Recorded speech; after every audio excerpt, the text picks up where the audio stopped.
Hola, ¿qué tal? Bienvenido por acá. Te invito para que le prestemos muchísima atención a esto.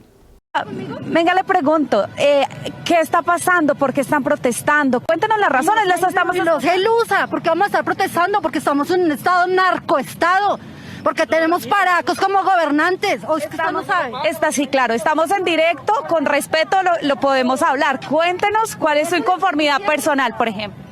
¿Perdón? ¿Cuál es su inconformidad personal? ¿Por qué se une usted al paro? La estamos escuchando con respeto. Matando a los jóvenes, me uno al paro, ¿sabe por qué?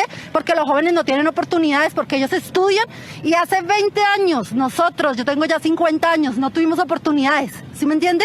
Y hoy en día los jóvenes tampoco tienen oportunidades porque desde que está ese paraco de Uribe, no le dio oportunidades a gobernar a este país. Y no solo eso, sino también, hoy en día los viejos apoyan a ese paraco, en cambio los jóvenes tienen que cambiar este país. Eso no puede seguir así. El transporte está normal de aquí para allá. Yo me fui a llevar a mi hija al colegio y está normal. ¿Desde dónde entonces está el bloqueo? Caminando ahí de Santa Lucía. Desde Santa Lucía para allá sí está normal. Aquí de San Carlos para allá está normal. 5 minutos acá está normal. Bueno, muchas gracias. Ay, bueno, ahí la escucharon, la señora, esta señora creo que si la chuzan con algo no echa una sola gota de sangre porque se nota que está bastante molesta, tiene muchísima rabia, parece que ha tenido un mal día y se acerca a la periodista y le hace tremenda pregunta de que ¿qué está pasando? Aunque para muchos resulta ser una pregunta bastante obvia porque ya pues con un mes de paro ya todos los colombianos sabemos que estamos en paro y que estamos en protestas demostrando inconformidades en las calles con el gobierno.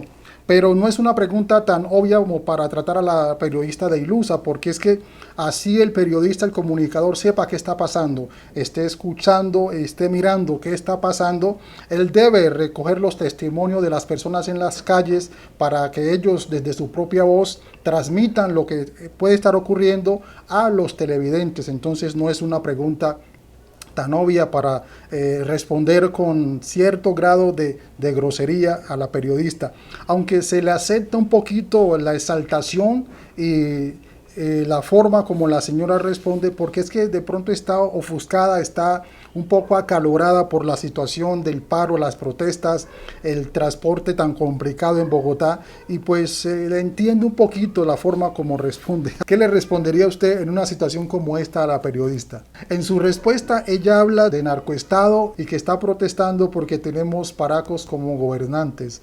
Yo no sé ella en qué país será que vive porque hasta donde yo sé Colombia está gobernado por personas decentes. Hace poco nada más el senador Ernesto Macías decía en el Senado que Colombia tiene una fuerza pública decente, tiene un presidente decente y que tiene un gobierno completamente decente. Entonces no sé la señora a qué gobierno será que se refiere, pero a Colombia no creo que sea. También mencionó el apellido Uribe relacionándolo con Paraco. ¿A quién será que se refiere? Esta señora dice que hace 20 años personas como ella no tuvieron oportunidad de estudio ni de empleo y no quiere que 20 años después se siga repitiendo esta misma historia. Y ese es un punto que tenemos que ponerle mucho cuidado porque es cierto, la educación superior para las personas menos favorecidas o para las personas de escasos recursos sigue siendo una utopía en Colombia. ¿O usted qué opina sobre esto de la educación? Así como esta señora, hay muchísimas personas que están fastidiadas, están cansadas con el tema del paro. O bien sea por las inconformidades que siguen siendo constantes con el gobierno o por las consecuencias negativas que ha traído el paro en diferentes sectores como en la salud, en la economía, en el empleo, etcétera, etcétera. Y agrego, todavía hay personas que no saben por qué continúa el paro después de 30 días de estar las personas en las calles, sobre todo los jóvenes.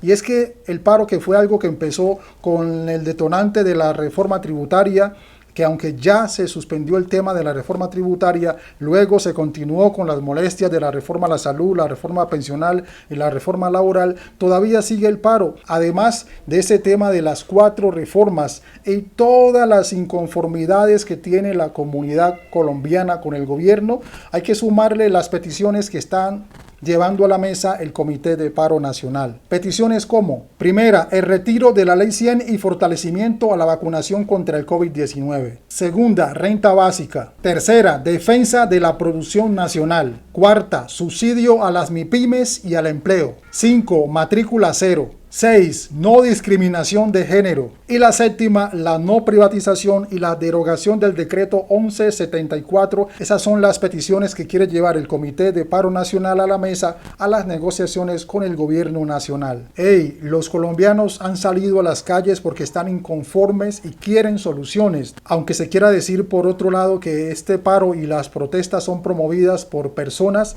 con intereses políticos particulares. Los colombianos quieren soluciones al tema del empleo, por ejemplo. Según el DANE, el 14.2% de los colombianos estamos sin empleo. También el DANE ha revelado recientemente que el 42.5% de los colombianos vive en pobreza extrema. Es a eso lo que la gente quiere soluciones. Hey, dejamos hasta acá, mi gente. Lo que vean o escuchen acá, no lo tomen personal. Compartan el video, dejen sus comentarios, suscríbanse y nos veremos pronto en un próximo video.